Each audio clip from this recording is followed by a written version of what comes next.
I would really very pleased to welcome you all to Washington from all of the different countries that you've come from, and guests from here in the United States, to be part of this International Conference on Child Labor in Agriculture. Well, I'm very pleased that we'll be focusing specifically on child laborers in the agricultural sector. This is where 60% of the child laborers in the world work. And this problem exists not only in developing countries, but in industrial countries. According to the U.S. National Institute on Occupational Safety and Health, in 2009, here in America, 3,400 children were injured doing farm work. And on average, 113 American youth under the age of 20 die each year in farm-related accidents.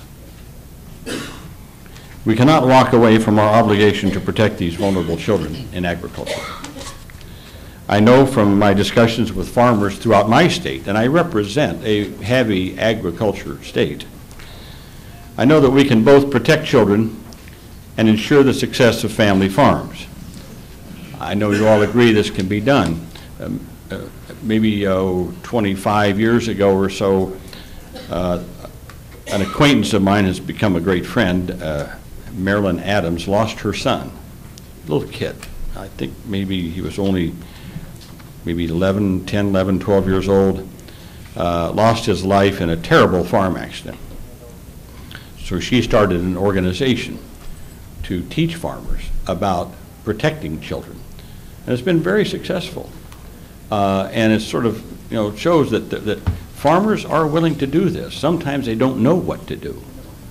But we need to show them what to do, and we need to be more active in passing national laws and state laws that restrict the worst forms of child labor in agriculture.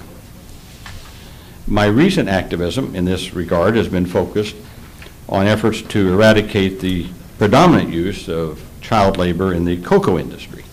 And as Kailash mentioned, in 2001, Congressman Engel and I, along with other stakeholders, cocoa industry, chocolate manufacturers, and the governments of Ghana and Cote d'Ivoire, drafted what is now known as the Harkin-Engel Protocol.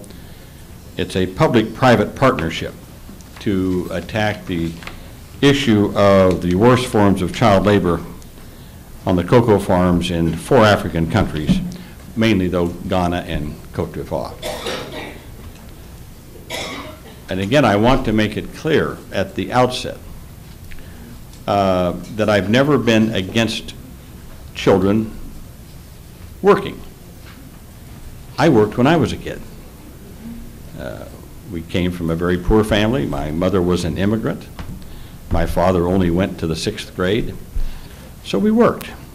That's not the problem.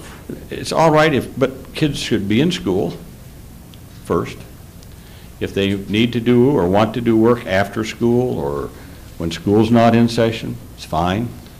And as long as it's not dangerous, life-threatening, health-threatening kind of work.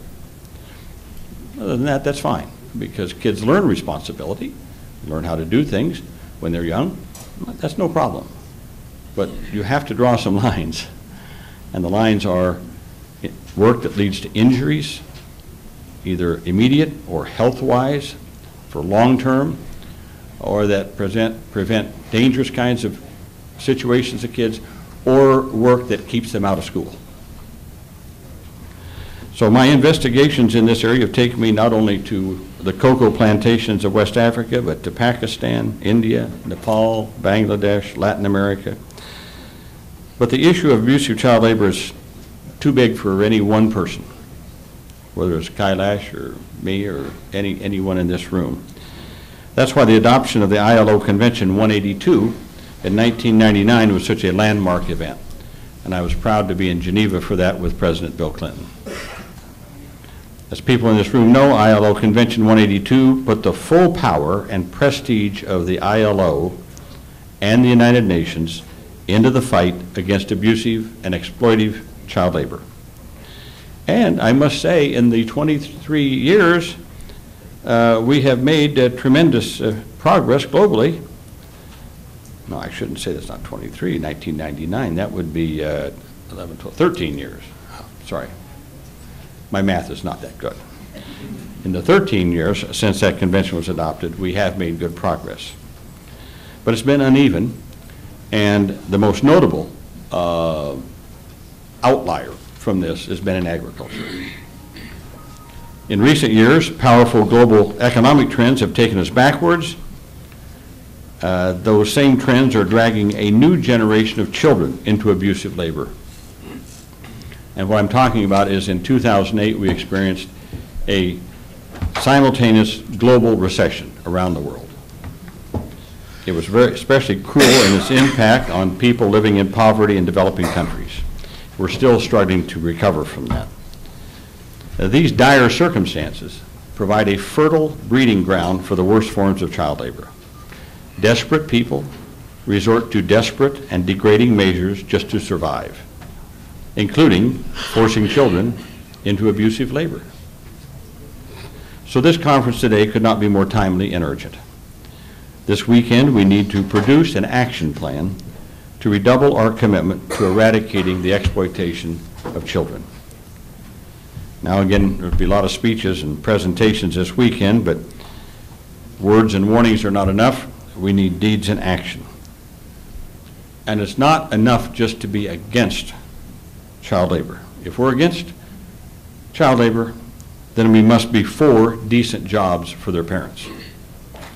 We must be for greater access to schooling for every child. It's not enough to say, get the kids out of the cocoa field or someplace. You must have schools and teachers and books and supplies for these children.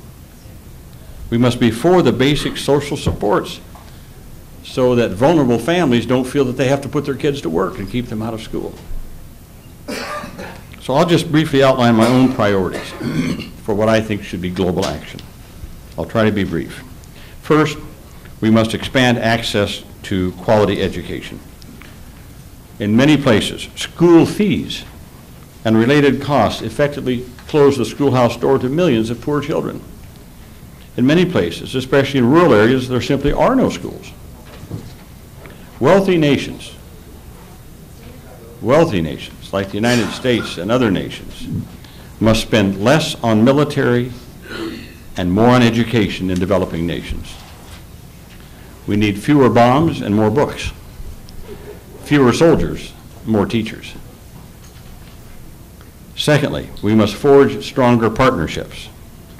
On that score, I'm heartened by the fact that we have participants this weekend from governments, NGOs, trade unions, farmer organizations, private companies, multi-stakeholder initiatives. We need all of these parties at the table, cooperating as we move forward.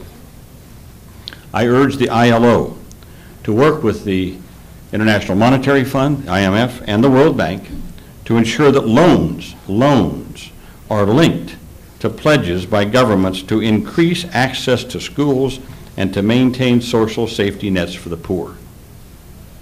Let me repeat that. IMF and World Bank loans must be linked to pledges by the recipient governments that they're going to increase access to schools and maintain a social safety net. I urge the ILO to continue reaching out to sister organizations within the UN to develop joint strategies in this regard. Third, we need to pool our experiences and share our best practices. I was just in Brazil 2 months ago. Terrific program, Brazil's Bolsa Familia initiative. Under Bolsa Familia, poor families in Brazil are given a monthly stipend by the government in return for a commitment to keep their children in school. Two things, keep them in school, and they have to take them in for regular health checkups, If they do that, and they get signed up, and they sign up and they put the slip in, they get a monthly payment. I like that idea. I think it's a brilliant model, and it could be done around the globe. And these are the kind of things where the IMF and the World Bank, when they're extending loans, should say to the government, you do what Brazil is doing, we'll give you the loan. Link those up. Fourth, we must amplify the voice of tripartism. I applaud all the efforts of employers, workers' organizations to fight child labor, but we must do more. We have to get proactive engagement by businesses and trade unions. Quite simply, businesses can offer a demand-side solution if a business ensures that their supply chains are transparent and accountable to the workers and consumers, then this will lead them to being child-free, child labor-free. They also need to contribute to building schools and wells and paying farmers a living wage. This all will make a huge difference. And it can be used, I believe, as a powerful marketing tool for the business entity so engaged. I think any business that in Europe or anywhere else, America, Canada, wherever, if they have a supply chain coming from a developing country and they are proactive in providing schools and decent standard of living measures for people, I think they can use that to market whatever product they're selling. I think people will be supportive of that. I also challenge my friends in the trade union movement to speak and act even more forcefully in opposing the worst forms of child labor. Now, trade unions have always been outspoken advocates for human and civil rights. Well, there is no more pressing human and civil rights issue than ending the exploitation of children in the workplace. And it's vital that farmers and farm workers are empowered, that through the trade union movement, I believe they can reach out to them to make sure that they understand that they are part of this community and they don't have to put their kids to work in dangerous situations. So, ladies and gentlemen, across the globe, it's time of testing. I think what's being tested under the stress of economic crisis is our commitment to our values, our mutual solidarity, our determination to work together in great causes, including ending the worst forms of child labor. I believe we can and will pass this test. You in this room have already shifted the boundaries of the debate. In the span of just a few years, we have moved the world from denial to awareness and now action. And now let us move from action to abolition, the end of abusive child labor once and for all. Dr. Martin Luther King Jr. famously said that the arc of justice, the arc of the moral universe is long, but it bends towards justice. That's true, but I would add it doesn't bend by itself. It bends because of the actions of great progressive organizations such as the Global March. It bends towards justice because of the actions of people of goodwill, people who are unafraid, who will put their very lives on the line, people in this room like Kailash Satyarthi, people who are really changing the world, one community, one village, one child at a time. So I thank you all for being such passionate, determined, and unstoppable advocates for the eradication of child labor. So have a great conference.